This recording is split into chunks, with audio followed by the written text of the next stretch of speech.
welcome to the second episode of the Diabolicast. Yes, welcome back. Second episode. Wow. Um, I'm your host Michael, and beside me is my charming host Jonathan. How are you, Jonathan? I'm doing alright. I'm not in the greatest health right now, so bear with me. Oh, geez, are you okay? Oh, I'm fine. I'm a bit congested. Yeah, I know that feeling. I was I was tired as hell yesterday, and I had a late night session of Midsommar, so I had to be make sure I was fully awake to experience it. So. Yeah, I was up pretty late last night, or into this morning, so I'm kind Mhm. of tired, but I'll be able to make it through this fine, so Yeah, we should be good. And we are talking about a few films today. Uh, Jonathan recommended for us from last episode Certified Copy, and I recommended 24-Hour Party People. And these films they're not like similar in tone or anything, but I feel like there's similar themes in both of them that actually kind of line up. So that's nice. yeah. But I'll go into that further once we like delve deep into like these two films.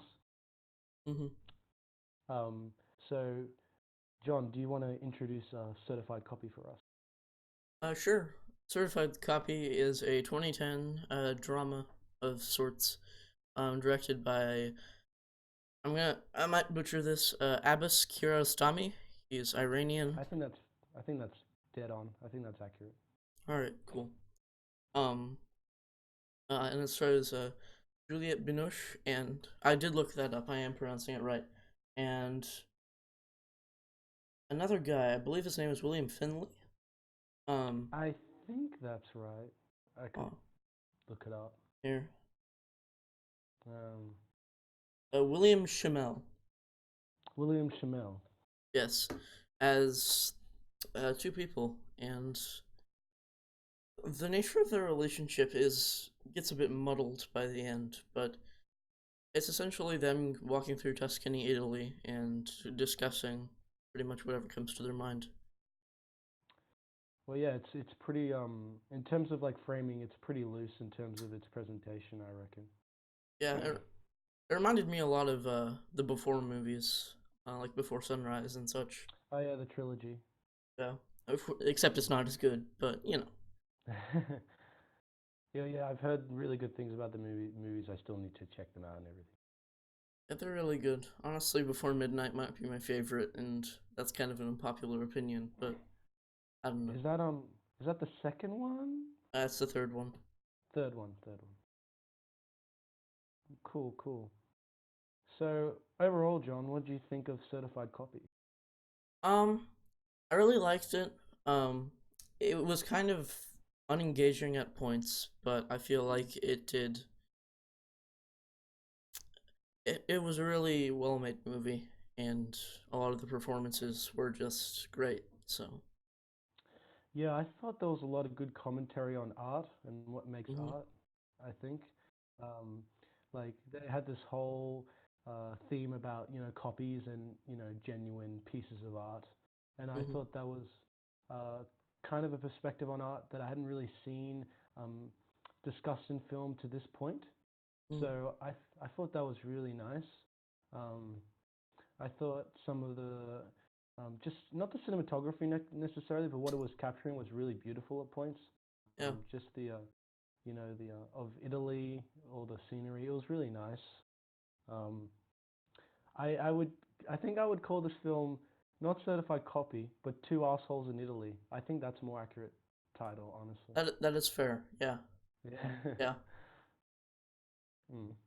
But yeah, Juliette Binoche is it? Did I Binoche, yes. Gosh, yeah. She did a great performance. She's usually fantastic in um, her roles, and this is no exception. hmm Um, and it was kind of surreal hearing her speak so much English because I'm so used to her talking French, Yeah. or But there was a mix of like different languages throughout the film and stuff like that.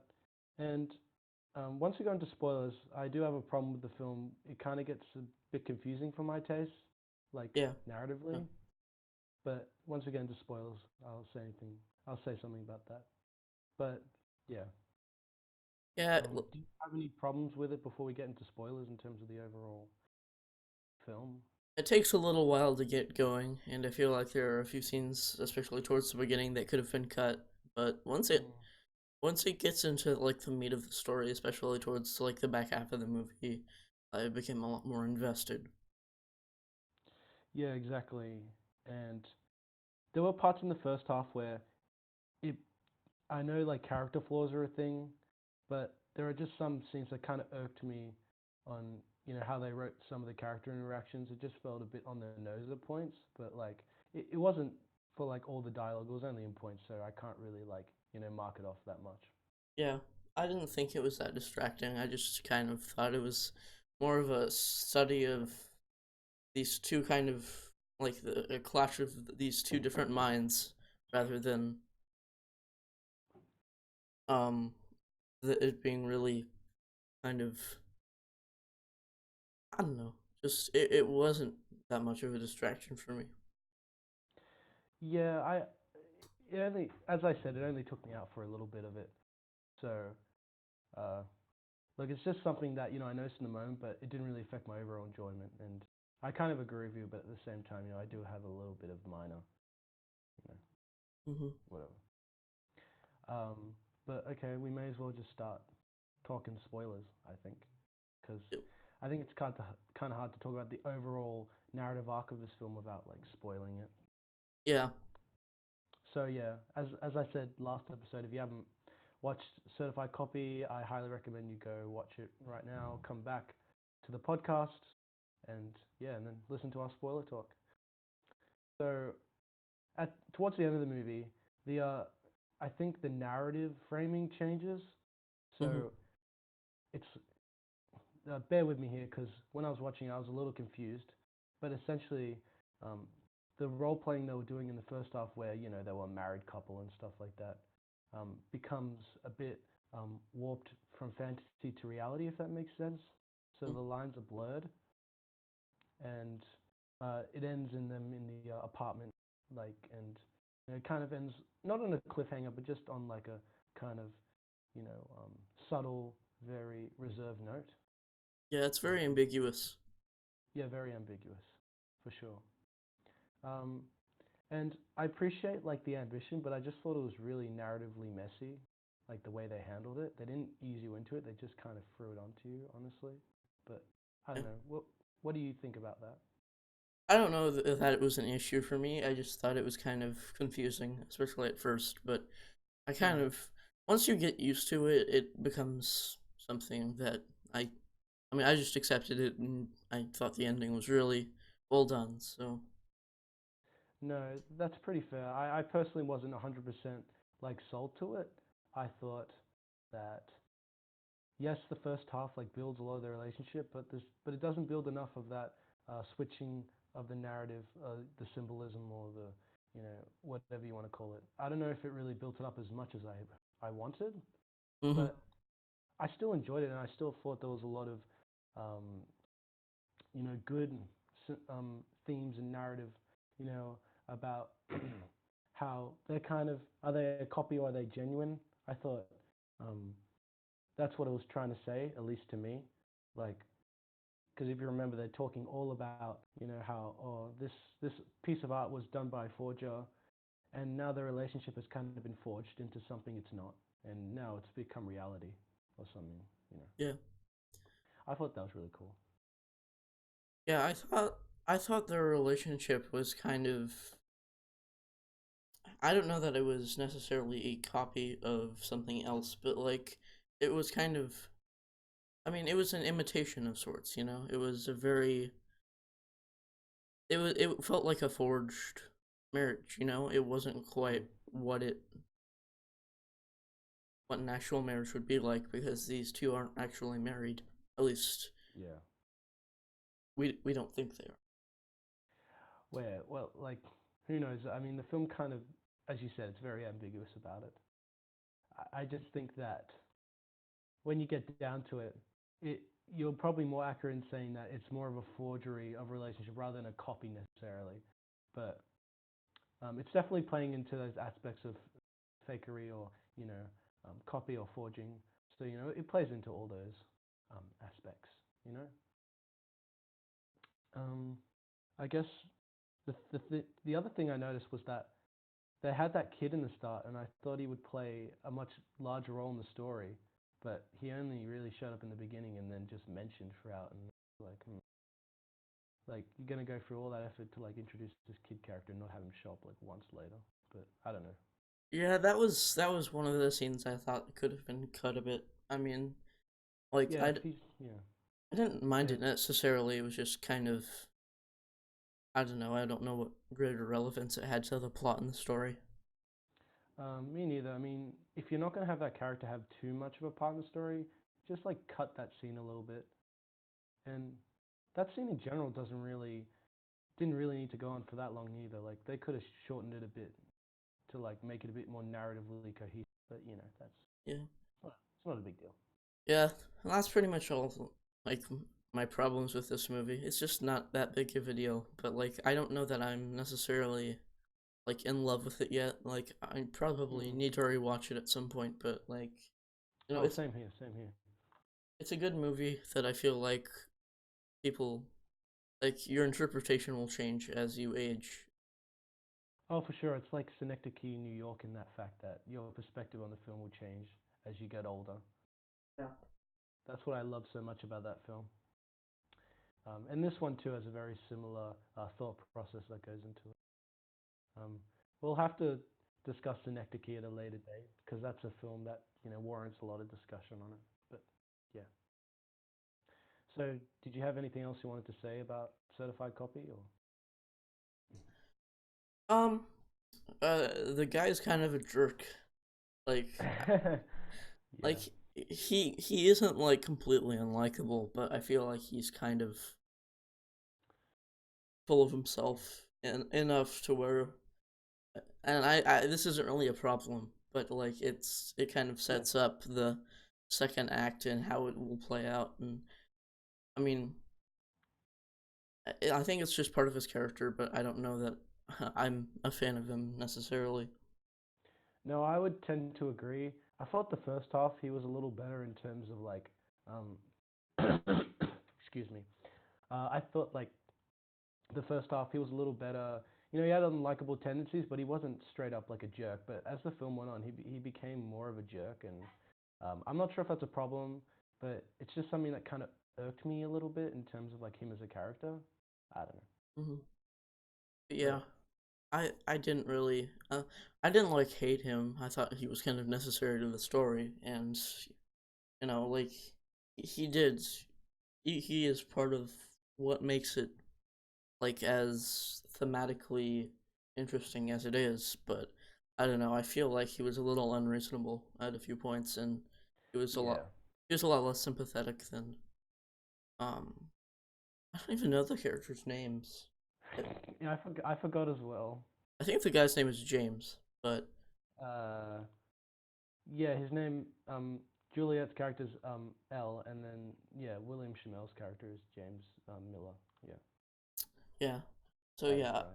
I thought Elle was a lot more um, just he was more reasonable, and like I thought her points were a lot more valid than um James's, but I feel Hmm. like I feel like she was kind of also she was kind of less calculated than he was. He was it felt like I didn't necessarily agree with him, but I felt like he thought it out more than she did. Like, Yeah.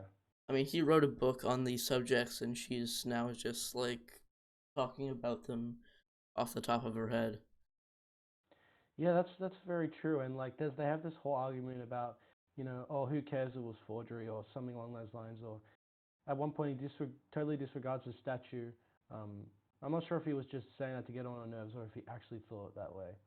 But like, he disregards the thoughts on the statue, and he acts really like ignorant and like really cynical about it. And I don't know where it came from. It just kind of felt like it's not that it's like a problem with the film necessarily. It's more just like his character is just all over the place. I Yeah. don't know what. Hmm. I don't know that I found much fault in him, but I just think he was a bit, I don't know. Like you can't Hmm.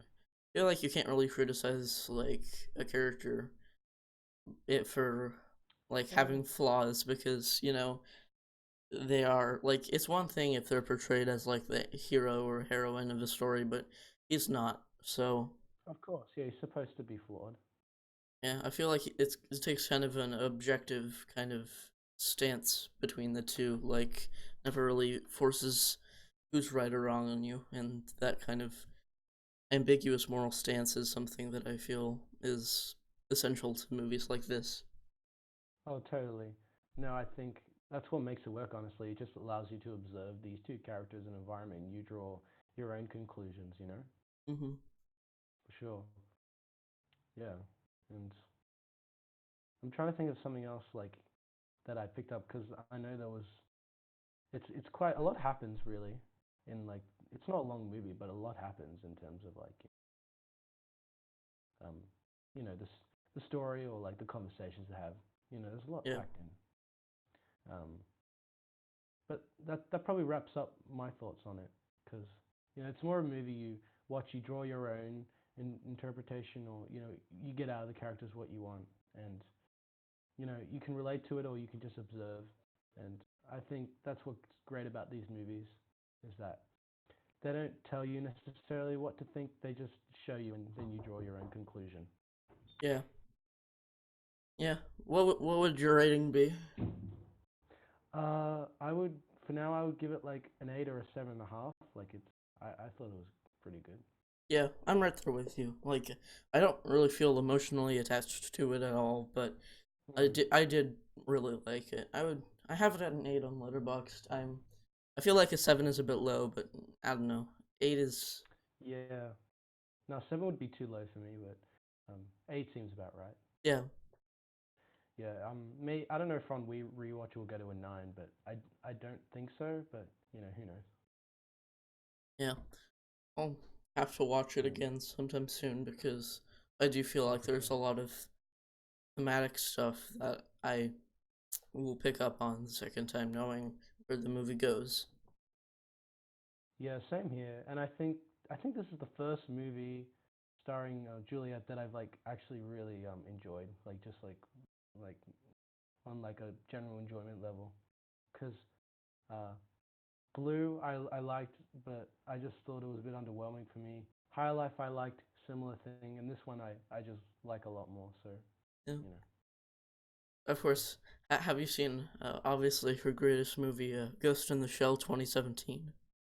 Oh yes, that is her masterpiece. I still have to watch that God Sent to Cinema. It's but yeah, you know. It's honestly like I hadn't seen the original when I first saw it, so I didn't. Uh, I liked it when it came out. I don't think it's that bad. I just think it's unnecessary.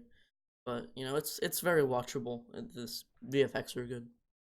the thing is like you know I understand that you know they had to you know make certain changes to it to appeal to a certain market, but it just ends up watering down the story as a whole. I don't know if it was totally necessary, but It was a very different story, like that mm, followed a couple of similar story beats to the original and was set in the same world with the same characters.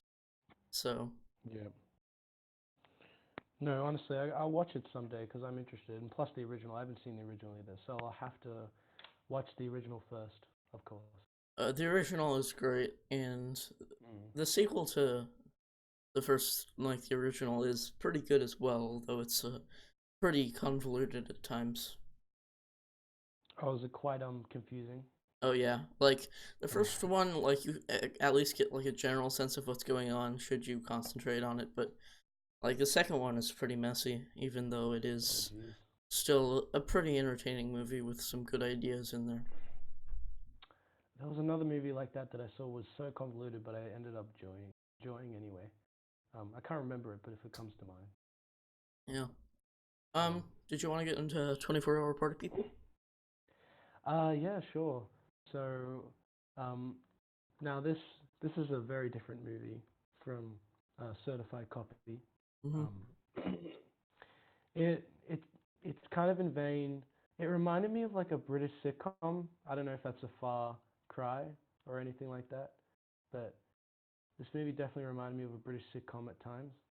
Um, the movie, of course, is 24 Hour Party People, uh, which is it's directed by Michael Winterbottom, and it's about essentially the late 70s with the TV presenter, uh, um, label executive Tony Wilson, and essentially he brings these like Manchester and just British bands to like um, relevance through his TV show and his night spot and stuff like that. And it just follows him through these many endeavors with bands like Joy Division, Happy Mondays, and Sex Pistols, and etc. So that's essentially like pretty much the overall what happens in this film. Although as the film gets on, it kind of gets a bit more muddled in terms of like what it's about. Hmm. But John, what did you like this one? I really liked it initially, but it's kind of growing off me the more I think about it because it really Right. doesn't say anything beyond like, haha, weren't the Manchester days crazy? Whoa. Yeah, kind of. Yeah. No, I see that. I guess like when I was watching it, right, um, the main thing that I got out of it was that yeah, Manchester's crazy, but I also got like Tony Wilson's a really like really messed up guy. Like if you really think about it, like Hmm. he's really like there's a really funny scene in the first half where he's at the night spot and his wife goes off and then he gets asked to come to the van and then there's just these two hookers in the van and then he's in there for like I don't know how long, and then she comes back, and then he's all right. It's not what it looks like. It's not what it looks like. Sorry, come back. Or something like that. I can't remember. It was just hilarious that whole scene. I just Hmm. thought that was hilarious. There's many scenes like that, but I don't know. I watched it. I wrote some notes, and then I haven't really thought about that much. But thinking about it now, it does kind of lack post film, discussion in terms of like what is it actually trying to say about these people and these, locations. I guess. Yeah, it was a basic biopic framed in a way that was very interesting. It's a very Mm, in your face kind of messy. I don't know. It felt like it captured that atmosphere very well, but I don't know that it was necessarily um s- doing anything to help the movie in the grander scheme of things, other than make it maybe a little more engaging and mm. unorthodox.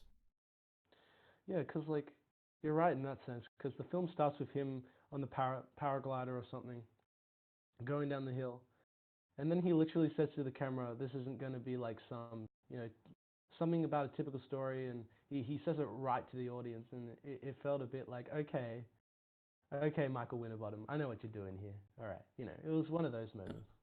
It, Um, it the fourth wall breaks were pretty interesting. I don't know, like sometimes I feel like those can work to the movie's advantage, but I'm kind of indifferent on these. Like I don't know that it ruined the movie, but no, no, I don't think it did either.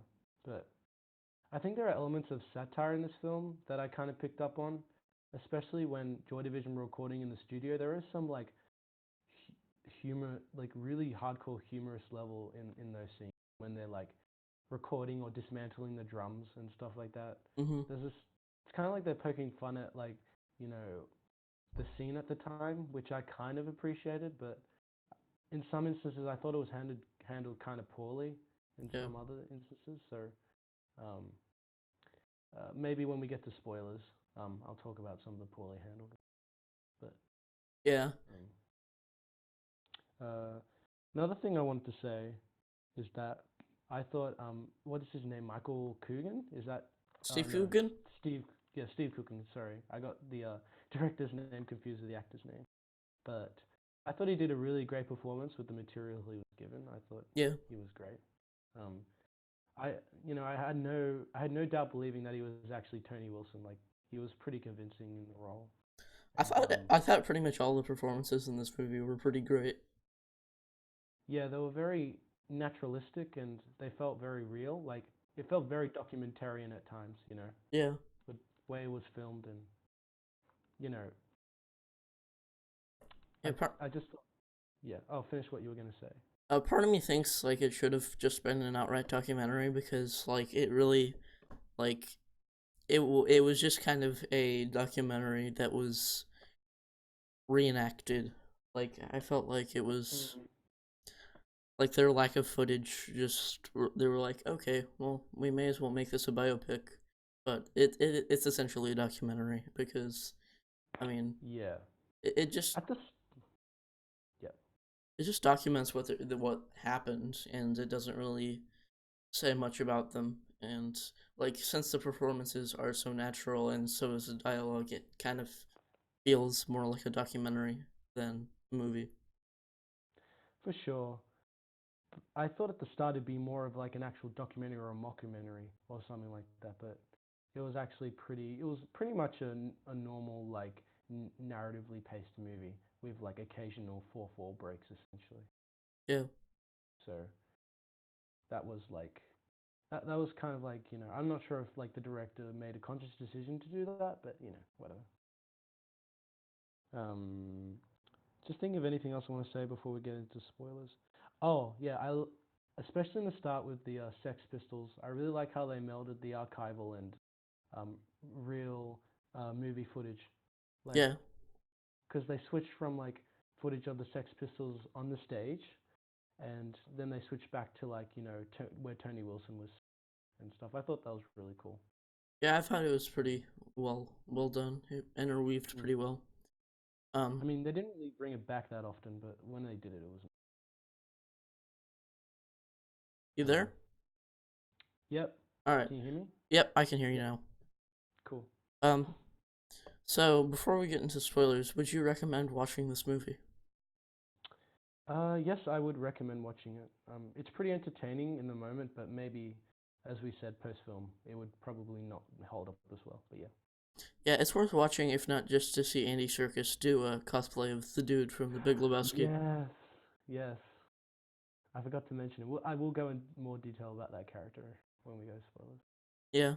So do you want to start spoilers?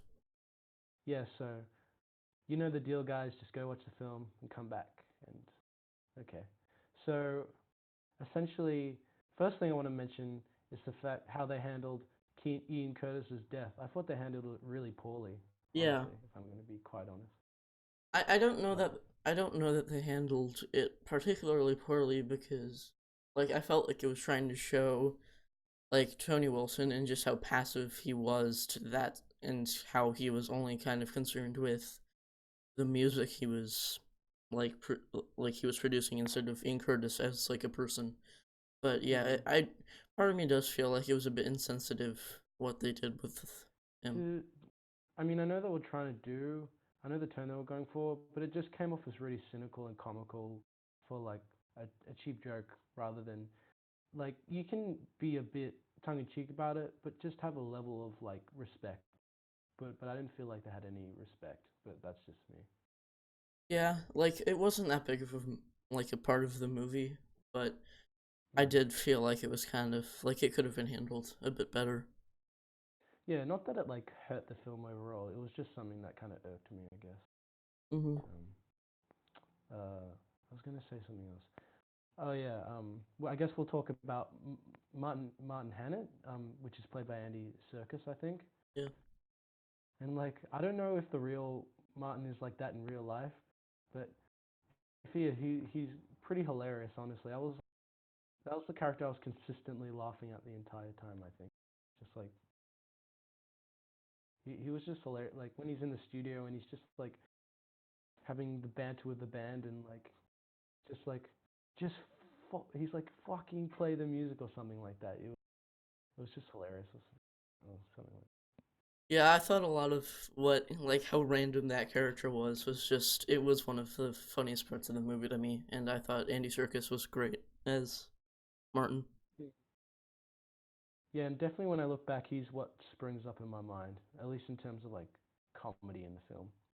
Yeah, Um, the other big instance of comedy was like some of the CGI implementation, like with the UFO and uh the pigeons. yeah, yeah, and the part near towards the end where like was it God that comes down from like the Yeah, sky God and just randomly just shows up at the end. It's really surreal. mm-hmm. I Yeah, thought and yeah, I thought that was like it was nice, but I thought it came a little too late. I wish they'd maybe bring God back like maybe once or twice before, and then at the end it all comes full circle. Yeah, whatever. yeah. But I feel like some of the best comedy in this movie comes from just how random it is. So I didn't think it was that big of a deal.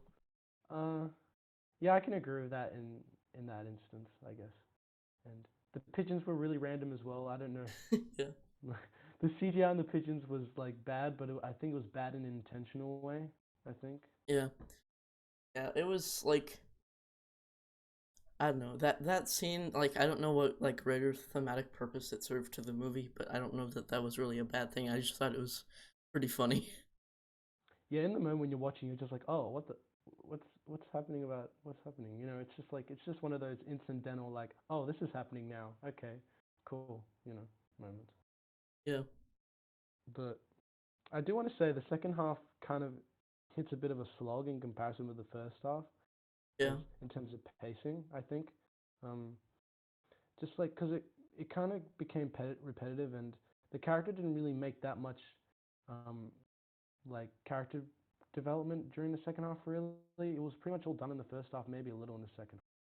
But yeah, so I guess it just felt a bit like a slog, especially the stuff with the Happy Mondays and stuff, and that stuff felt a bit. yeah. I feel like yeah, maybe it's just because I'm not a like big Happy Mondays fan or whatever. Like I'm much Oh, me neither. Me neither. like I'm a huge Joy Division fan. I have two Joy Division shirts, but I've barely listened to any Happy Mondays, so like I can't. Maybe it's just because I'm not as attached to them as I am to Joy Division, but I felt like some of the stuff was like it did hammer in like, oh wow, look at all the excess, wow, you know. Ooh, yeah. Look at this band. Aren't they wacky? Whoa. You know, Mhm. and that particularly strikes like particularly stands out to me when they went to that island like to record the album or something, Mhm. and then Sean Ryder just pretty much fucked around for a few weeks and stuff like that. Like it was like, Yeah. whoa, look how wacky they are, and Mhm. Yeah, like, and I only previously knew Sean Ryder for doing the intro of Dare by Gorillaz, so like, oh seeing his yeah, antics yeah. exactly. Um, I was like, oh wow, this is Sean Ryder. Oh, Oh interesting. yeah. Yeah, that particularly struck out to me because I knew he was in the Happy Mondays, but I didn't remember until I watched it. I'm like, oh yeah, that's right. Yeah, I remember. I was expecting him to like when he was performing live go eat gay or something. I don't know. I was hoping that would happen, but it didn't. Yeah, the voice sounded very familiar, but then I put the pieces together, and I'm like, oh, that's who Sean Ryder is. Have you seen the live performance of Dare with Sean Ryder? It's hilarious. I think I have. I saw a Dare meme with like a Dare performance with Sean Ryder, but I don't. Yeah, that's pretty much it. All Like, right, yeah. yeah, he's I don't know. I think he's drunk because he makes no sense. Mm-hmm. Like the timing is so off. Yeah, I know. It's like, and in the original, there's like a layer of like reserved or subtlety to his performance. And when he performs live, he just goes like, "Yeah!" It's just like, what? Just calm down. Like, Yeah, I don't know. But I don't know. I, gue- I Like, guess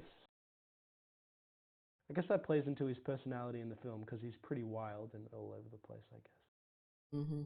I just don't think that like the second half was as like engaging as the first. Maybe and maybe that's just because I don't have the same amount of attachment to the band as I do to Joy Division. But Mm. I don't know. I just it didn't drag for me. Like it was the pacing kind of felt the same, but I don't know. I just it felt it kind of wrapped up too neatly for me. Like I felt like there weren't enough repercussions and like Mm. I don't know. Yeah, and there was also a fact where Tony Wilson one point says this film's not about me, it's about the bands and stuff like that. If I don't know if you remember that, but um, and I thought, well, I don't know if this is supposed to be ironic, but it's clearly about you. Like Yeah. the bands are kind of a side thing that give you insight to his career, like not Mhm. the other way around. Like Yeah, and I, like I really hope, yeah, I really hope the film didn't mean, like, seriously that it's not a, it's about the bands, but whatever. yeah, and I kind of wish that it had focused on more than just like two bands. Like I wish that like it kind of like tapped into like the amount of bands he Mm. was kind of juggling and the amount of stress that would have put on him and what kind of drove him to become a coke addict. Actually, yeah, that's a good point. Like even like New Order, they kind of sidelined New Order. Like they mentioned it at one point, and then they didn't really do much with New Order. Yeah, but I mean, like I don't know. If it was like a movie about Joy Division and New Order and the scene of that time and what they sparked, I felt like it could have been it missed potential. It had a Yeah, lot of potential and it just didn't utilize it. for sure. And I think it's more about Tony Wilson, I think. But if you were going to this film expecting more focus on the bands, you would come out disappointed, really. Like you get information about the bands. I don't know how true it is, but there's stuff in there. But like it's not I mean like it's not a focal point of the movie at all. Oh, of course. It's the focus is on Tony, and he's an interesting Mm. person, but I don't know.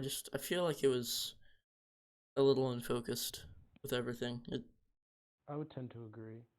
I think if you want a more accurate representation, I'd watch the film Control, which is more about Joy Division themselves, Mhm. which is definitely more faithful and more. It's more serious, but it's definitely more accurate. I imagine.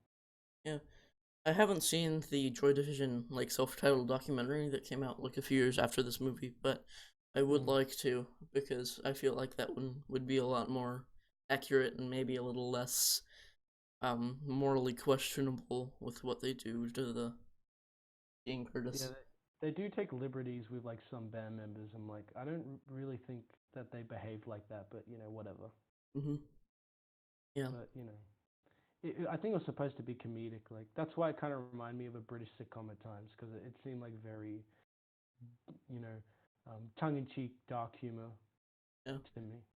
Yeah, the scene But where they like leave the guy playing the drums out on the roof was just hilarious to me. yeah, that exactly reminded me of a British sitcom. Like, oh, that's such a British sitcom thing to do. Yeah, it is a very British movie. Like there are a lot of British actors. Like like knew half of them from like Edgar Wright movies. Yeah, yeah, they do pop up here and there. Hmm. Yeah, so I mean, it's not like the who's who, but it's definitely you recognize them. It's like, Hmm. yeah. And they all Um, give really good performances. Like that's one of the best parts of this movie to me is the performances. the acting is like pretty fantastic for the most part. Like, you know, everyone's pretty much on their A game here, and you know, I reckon if you want to like watch a movie just for performances and like how to give realistic performances, I reckon this is a pretty good film to like study in that aspect. Yeah, it's a very raw movie and it's pretty it has a lot of like I don't know it's a big mess but it's at least like an engaging one and It's an entertaining mess. there's a lot to admire about it but I don't know I'm kind of steadily it's steadily growing off me as I'm thinking about it. Yeah, I wouldn't like. I gave it a 7 when I watched it, so um, I still have my problems, but I thought it was entertaining overall. But you know, um, yeah. Well, I guess I just spoiled my rating, but Yeah, whatever. I don't know I gave it a 9 initially then I quickly bumped it down to an 8 and now I'm like teetering between a 7 and a 6, which a 6 sounds really Mm. low but like a 6 still means I liked a movie. It was just kind of there was a lot of things that I couldn't really ignore about it, and it was kind of a flawed experience. For sure. I think people tend to think that a 6 or even a 7 is like like a bad rating, but it's not. It just means that there were problems, but you still genuinely enjoyed it. Yeah, But I guess a 5 or below would technically qualify as like, you know, a lackluster or bad film to me. yeah.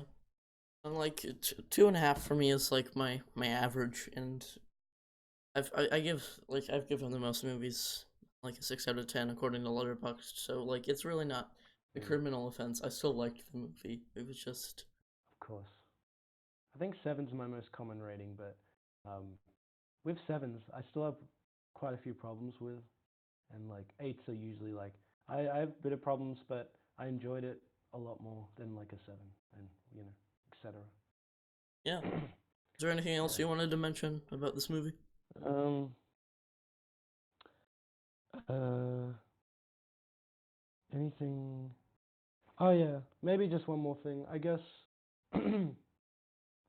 some of the editing and special effects were a bit off to me. Not in like the pigeon scene particularly, but in like the titles. Like sometimes they would get titles up, and like it would look really not dated, just really jarring with like the visuals and like, ooh, he's this wacky text. Whoa, like Yeah, it was and it was very kind of distracting to me, but it didn't last that long. So that's true. So I guess that's a little bit more of a nitpick, and you know, I wouldn't really take points down, but it's just something that I noticed.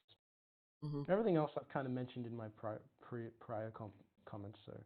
Um, so yeah, overall, I really enjoyed it. I have some reservations, of course, but um, you know, if you're interested in the scene, or really, I think you can enjoy this even if you're not really interested in the bands, because it's just a really, I think it's a good comedy.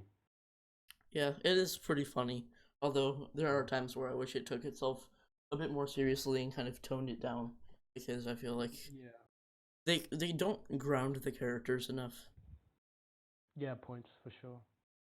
Like they could have handled certain aspects, like we mentioned with like Ian Curtis or Happy Mondays, or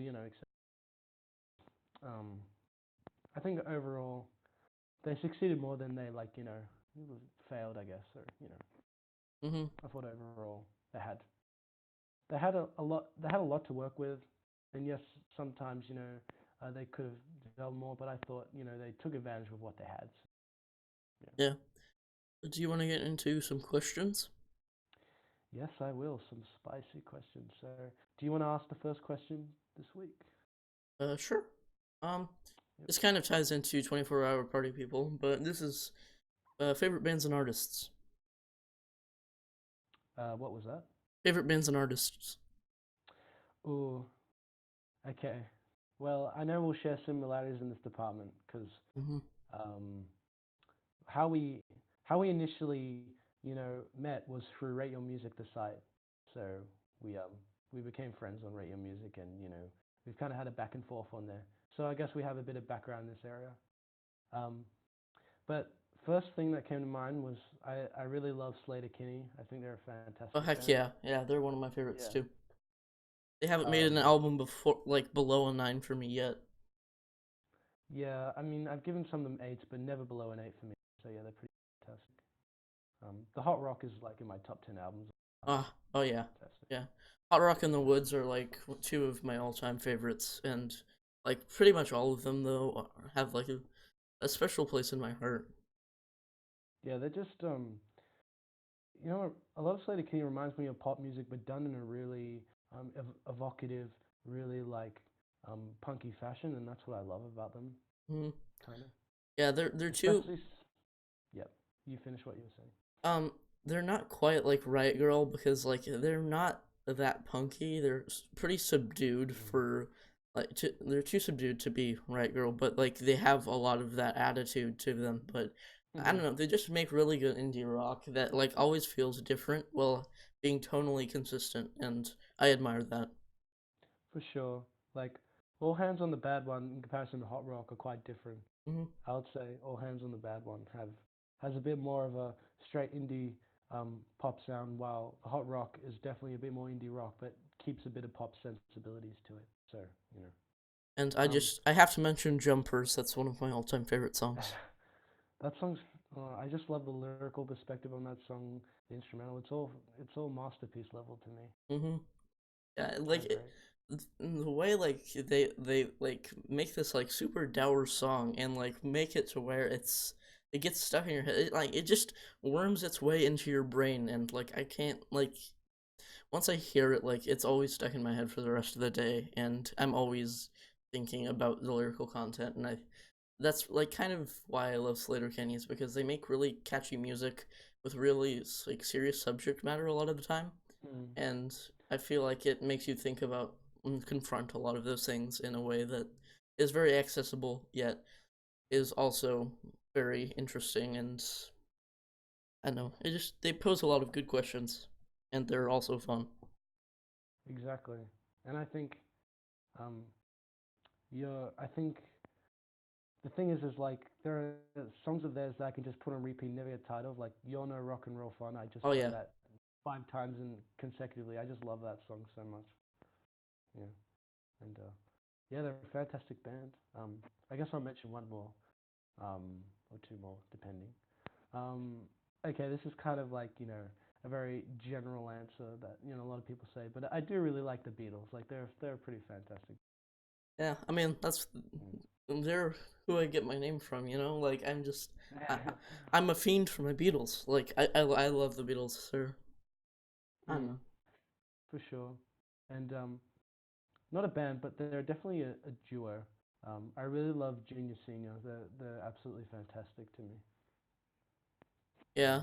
Like I don't know if you've heard them or anything, but um, what was that? oh, I was talking about the duo Junior Senior. They do like dance pop. They're really great. Okay, I'm sorry, who? Sorry. Who? Junior Senior. That sounds familiar. Yeah, they have a song called "Move Your Feet," which was Right, pretty right. popular. Okay, yeah. I do remember that. Yeah, I've heard that song. I that is a fun song. I'll have to check out more of their work. Um Yeah, the two albums are really great. Sorry if I was cutting out there. I don't know what was happening. oh, you're okay. My music taste is a lot more like dour than yours. Like I listen to a lot of depressing stuff and like just really like I don't know. It doesn't always put me in a bad mood, but it's always really heavy stuff. Like Mm. my go-to like favorite band is Swans. Closely Yeah, I followed like Swans. closely followed by like Tool and Nick Cave and the Bad Seeds and Deftones. I'm actually wearing my Deftones shirt right now. Um, Oh, nice. yeah, yeah, and like yeah, Murder Ballads by Nick Cave and the Bad Seeds is my favorite album of all time, which should tell you all you need to know about my taste in music. But That album, yeah, that album's fantastic. I'm mm, glad I, I'm glad you recommended that to me ages ago because I probably wouldn't have listened. Um, like I would eventually, but not at that point. So yeah, I have to be grateful for that because that's a fantastic album. yeah, and like I listened to I hope I'm pronouncing this right. Lateralis by Tool for the first time yeah, the other day. hmm Yeah. Um, I liked it. I'm not sure if I appreciated it enough. I might have to listen to it again, but I did on a general level like it. So yeah. hmm just look up like how the title track is using the Fibonacci sequence, and like that alone brought like a whole new level of appreciation of the Mm. album for me. But Yeah, yeah, even when I was just listening on a general level, I noticed they were changing time signatures like like so um so intuitively and like so much that it was like so impressive to me on a technical level. I guess they're just yeah, like Danny Curry is one of my favorite drummers because he's so versatile and he can adapt to pretty much any time signature. And he's like Ticks and Leeches. That song has the most insane drumming I think I've ever heard. oh yeah, the amount of fills and amount of rhythmic like variation he does is just insane. Like he's great. Um, yeah, I'm just I'm glad I listened to Tool because I would have been missing out on quite a bit. Have you heard the new single? I haven't heard it yet, but I have.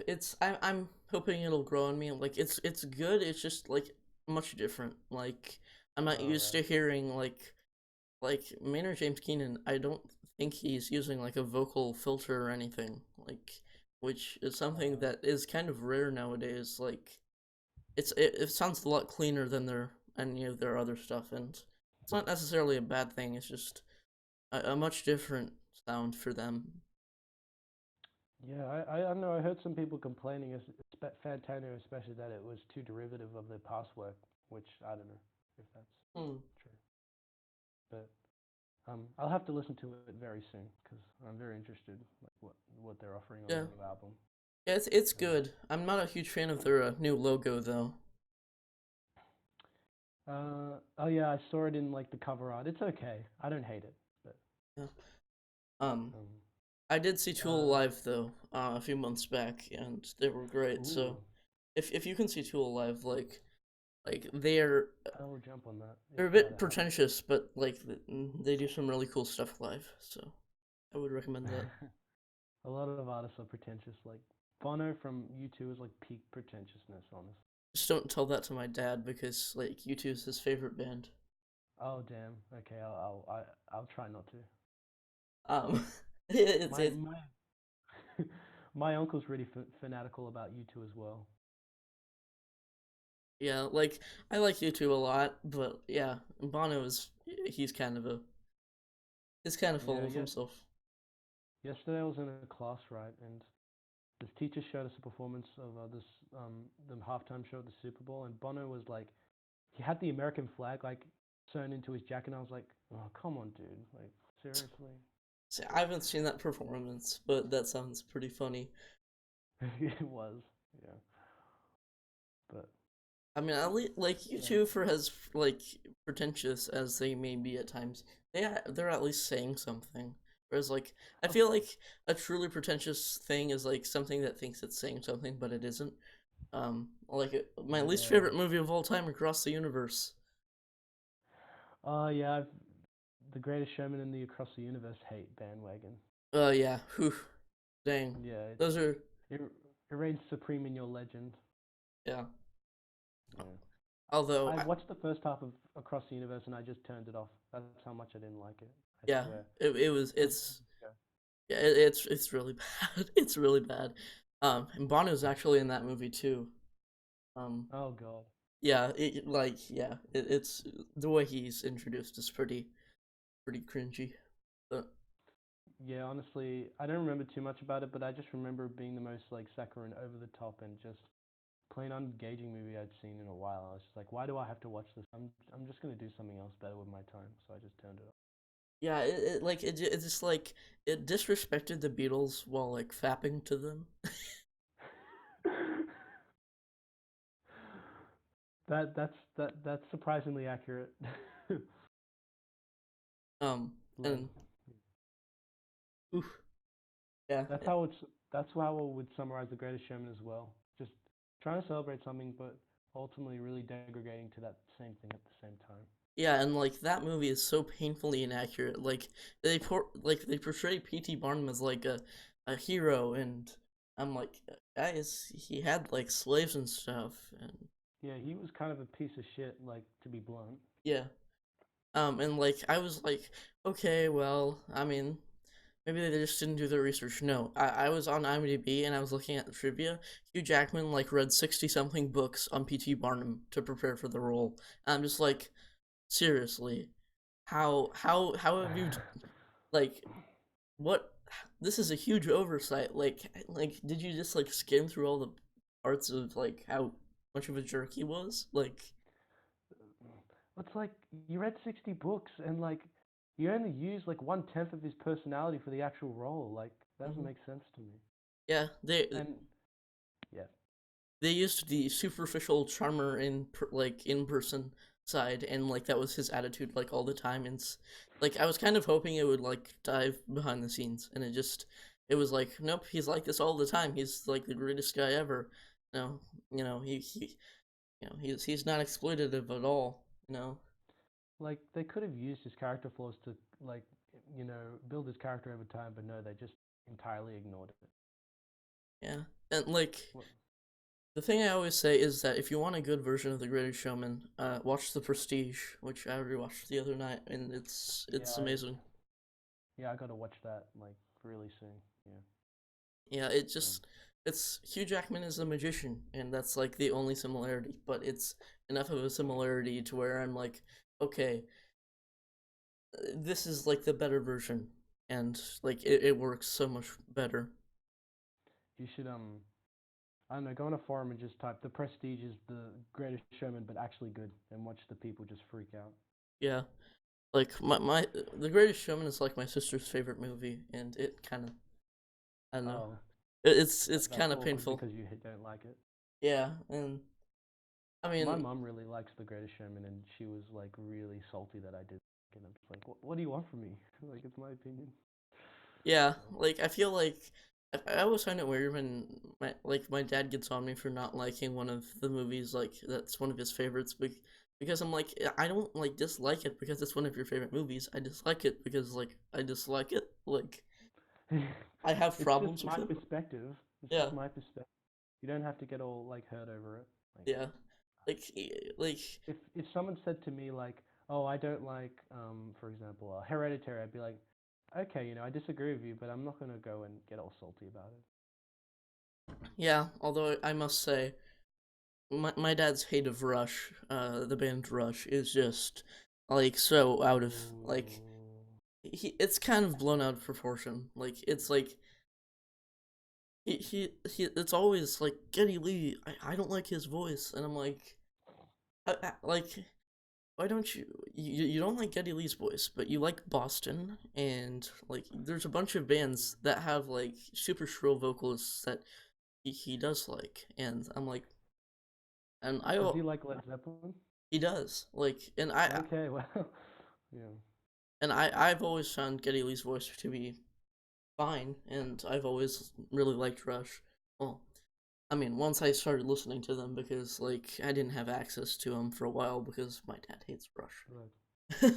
look, I get if you like find certain vocals obnoxious, but I don't think Geddy Lee's like one of them. Like, for example, with you, I know you don't like the New Radicals because of like, I assume it's because of the vocalist Greg Alexander, but Yeah, I totally get that. Yeah. it's just like the vocals and how like like I don't know. It's just like so it's The so thing is, it loves I don't mind. itself. Mm. I think he's just a really passionate vocalist and really like, I get really into it. I don't know, it just hits me on an emotional level. It's just me though. See, that's how I am with like the Verve. Like Bittersweet Symphony is like one of, if not like just my all-time favorite song. It's either that or Sober by Tool, but like I don't know. It's But just Bittersweet Symphony is like, a bona fide masterpiece if I'm gonna be, as so blunt to say, but yeah, it is. mhm. So. Although I must say, if we're still talking about bands, I'm Mhm. not like entirely a negative person. Like I don't just listen to Joy Division and Tool all the time. Like I am a Spice Girls fan. I am a Charlie XCX fan. Ye- I like the Beatles. You know, yeah, there's a lot of bands that like aren't negative that I do like. No, yeah, like, of course, I love Carly Rae Jepsen. Oh heck yeah. Uh, I love the Spice Girls. Hmm. I love those kinds of groups. Like, they just have a real knack for songwriting in terms of like pop music, and I just really appreciate that. Hmm. Yeah. It's surprisingly really hard to write a really good pop song. That's what people don't really understand. But Early Madonna too is actually pretty good, right? Pretty great. Like she has some pretty great stuff. Like pre 2000s. Like hmm. her last album. Holy cow, that was really bad. I went into it with an open mind, but yeah, it was pretty awful. Yeah, like It's like a worst album, I swear. yeah, and she's made some pretty terrible albums. Yeah, like American Life. I haven't heard it, but I heard some songs off it. It's just like, ooh, Honestly, yeah. I think like music and uh, there are a couple others that are like worse than um American Life, but yeah, American Life is not great at all. No, I can see what she was trying to do with it, and I don't totally hate it, but some of its execution was a bit, has dated a little bit. Yeah, yeah. I'm not. I am banned from writing music, but I'm not banned from looking at, like exporting my my ratings, so let's see what I gave American Life. Yeah, I'd be curious because I can't see any of your ratings now, so it's kind of annoying. Yeah, Yeah. Um, yeah, I need to listen to Ray of Light because I've heard so much good shit about it yeah. over the years. I love Real Light. That's one of my favorites. I gave it a 5 out of 10. So, I mean, yeah. I mean, I kind of It's agree with that. okay. Yeah, it's fun. Yeah, like I also the other day I saw her album like a record store and I thought about buying it. It was just a bit expensive. Yeah, I was actually at a record store last night. Like, they're really fun to go in, and I don't even own a Oh record yeah. player, but like just I don't know, there's something very cool about still seeing like physical like music stores in operation. Yeah, since we're on the subject, I recently got Gorilla's self-titled and Demon Days on vinyl, which I'm very happy about. Yeah, those are some great albums, especially Demon Days. That's one of my all-time favorites. Yeah, and what I mean, it's great for me, but I got the new Radicals album on vinyl too, so yeah. Yeah, but yeah, I love that album, so I couldn't not have it on vinyl. I need to really listen to it. I've been listening to a lot of bands that I wasn't previously into that much lately, Mm. and like the Strokes and the National, I've actually like really grown to love. Like Mm. um, and not Interpol though. Like the Still not Interpol. still not Interpol, and especially not the Mars Volta. I tried to listen to a couple of their albums, and I was just I couldn't They've make it grown through. off me. Like They've grown off me over time. I like one of like the first like segment of Cassandra Gemini off of Francis the Mute, and the rest of it is just trash. Like it's Yeah. What? it's it's music only made for stoners, and like I get the appeal, but like I don't know. I just feel like I actually was into the Mars Volta when I was actually 10 of all ages, like I was really young. And I really liked it at the time because I hadn't been exposed to too much music, so I was kind of like, oh yeah, this is great. And then when I re-listened to it when I was about 18 or so, it grew off me quite a bit. I think it was just because what it offers is that it's constantly intense and constantly over the top and constantly in your face that it never seems to just take a break and breathe. Like, See, that's my problem with Mars Volta is that there's like, especially in Francis the Mute, there are like songs on there that have like ambient passages that are like 5 minutes long, and I'm just like, all right, get back to the music. well, yeah, it's okay to have ambient passages, but not ones that go on for 5 minutes and don't really change. Like, Hmm. man, come on. Like, Yeah, like I don't know. But yeah, I'm much like more an of a artist. Yeah. I'm much more of an at the drive-in person than I am a Mars Volta person. And if I wanted like over the top prog, I would like listen to prog because that's what prog is. Mm. Well, yeah, exactly. Like, there's plenty of prog artists that are over the top, but they manage to make it work. Like Um, yes, exactly. Yes. Close to the Edge and Relay, they're a fantastic album. You but yeah, I think we've gone really in depth on that question. I yeah. think. Yeah. uh, No, that's really so do good. you have a question then? Yeah, I do. This one's a little bit more specific, but movies that have like affected you so emotionally that you like started to break down and kind of cry, like if that. Oh, I cry like a baby at a lot of movies. Synecdoche, New York, like hit me in a way that was just like, oh wow, yeah. Like part of me Yeah. is like, is this what I'm going to grow into? Like, I don't know. Mm. Yeah, that film makes me cry every time I watch it, just because like it's just so emotionally profound and hard hitting that it's almost in a dark negative way for me. Too much. Mary and Max though is one I watched recently. That actually also has Philip Seymour Hoffman in it, but like that movie was just it handled such complex topics in such an accessible way, and it was one of my favorites, and like it's just like the ending of that movie is just so like beautiful and bittersweet, and I don't know, kind of broke down at the end of that. Like, no, it was just such a perfect ending for me. No, as I've said before, like I gotta watch that movie because there's quite a few I haven't. Um, uh, Actually, last night, Midsommar actually nearly made me cry. Like at the end, like I don't know.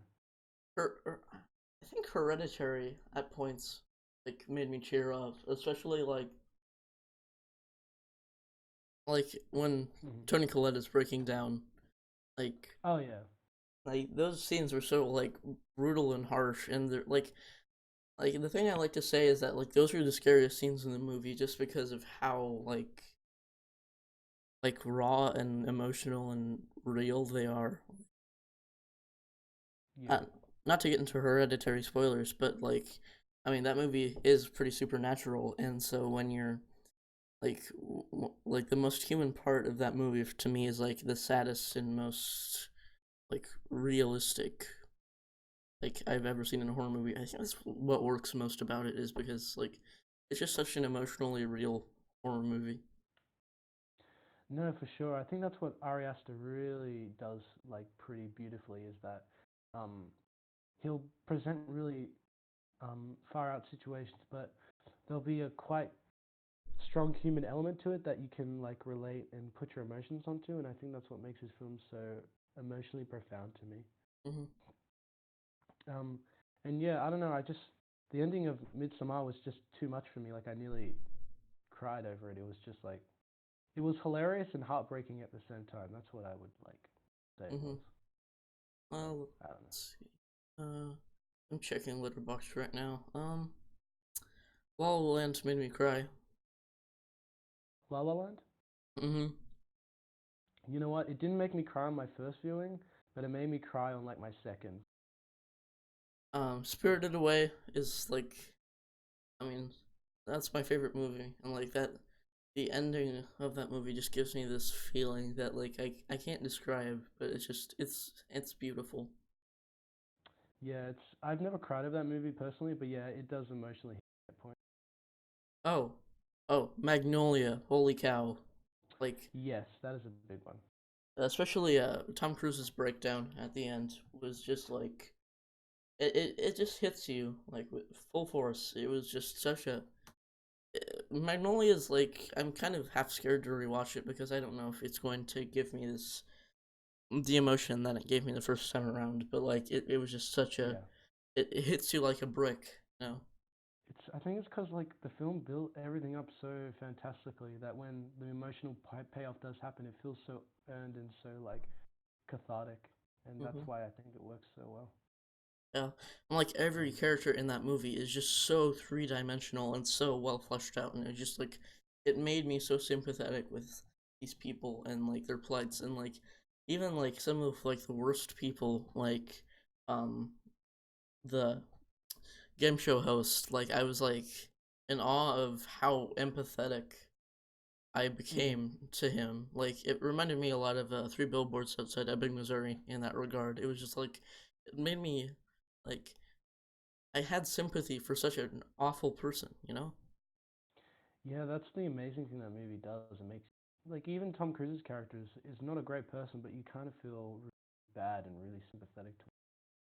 And um, that's also the one of the few movies I've seen where they actually nail like children Mm-hmm. from a, I think they're dead on because Yeah. that's not the exact same, but I did have that thought process like the kid did at points in my life when I was a kid. Like kids aren't stupid as like they actually have like self-aware thoughts from time to time. Yeah, like I don't know, like that movie had some of the best child acting I've ever seen. Like Paul Thomas Anderson seems really good at that. Like in There Will Mm. Be Blood too. Like the kid in that is really good. Yeah, I don't know what he does. He has direct some trick that like Adam Sandler, you know, any actor he works with, he just brings out the best qualities. Mm-hmm. Yeah, like he should make a movie like comprised of like the worst actors and actresses in Hollywood, and he would probably get it to be like a masterpiece because he's just that good. Yeah, no, he's just he's god tier in terms of his directing. Like Mm. like he got you know, like I think I mentioned this previous podcast, but Boogie Nights is the only film that I don't really you know, um see the hype around. But there was still a lot of good stuff in that film. So even like the films I don't like, there's still a lot of great stuff. You know, Yeah, yeah. yeah. Paul Um, Thomas Anderson's becoming one of my favorite directors. Like, I still have yet I have yet to see Boogie Nights or what is it, Hard Eight, but I am looking forward to watching those at yeah, some point. yeah. I have some like I got to finish There Will Be Blood and some other ones I haven't. Watch Phantom Thread. Yes, yeah. That was the one I was thinking of that I haven't watched. Fan Fred. Yeah, like I was kind of I went in skeptical, like, oh, this is gonna be a boring period piece, and then I was just like, I came out of it like, wow, yeah, that was kind of a masterpiece. That's what he does. Like you go in expecting Mhm. like, oh, this is I don't know what to expect, or this is just gonna be some boring whatever, and then you come out like, oh, that was actually really like good. And that was like that was the only movie of his that I don't really care for that much is Inherent Vice, and that's because I had the inverse of that reaction to it. Like I went in like, oh, this is gonna be like this super slick and entertaining movie, and then I went out like that was kind of boring for the majority of it. Mm, yeah, I think expectations play a big role in how you like a. I think that like I went into Midsommar, for example, expecting like a really like psychologically great like grading experience that's very disturbing, and that's pretty much what I got. And I wasn't, but like Mhm. at the same time, it was a lot more than that as well. So Yeah, that movie is a very like in terms of like tone and genre, that movie is a very complex one. Um, for sure, but yeah, like I don't know. I always go in wanting to like a movie, and it always kind of disappoints me when I don't like a movie. But you oh know, yeah, occasionally, like mm, occasionally there's a movie that I go in kind of skeptical about, and then I walk out like, oh wow, okay, yeah, that's one of my favorites, and that's always like one of the like the best feelings I have. It's just like the satisfaction of like finding something like something new and yeah, for sure. I think it feels a lot better when you were skeptical, but you came out like, oh, this was actually really good. Like I think that's a great feeling. Um, that's kind of the approach I want to take with Tarantino's new film. Like I've heard it's really like not aimless, but just really loose and really like situational rather than plot driven. So I'll yeah, probably expect that going in.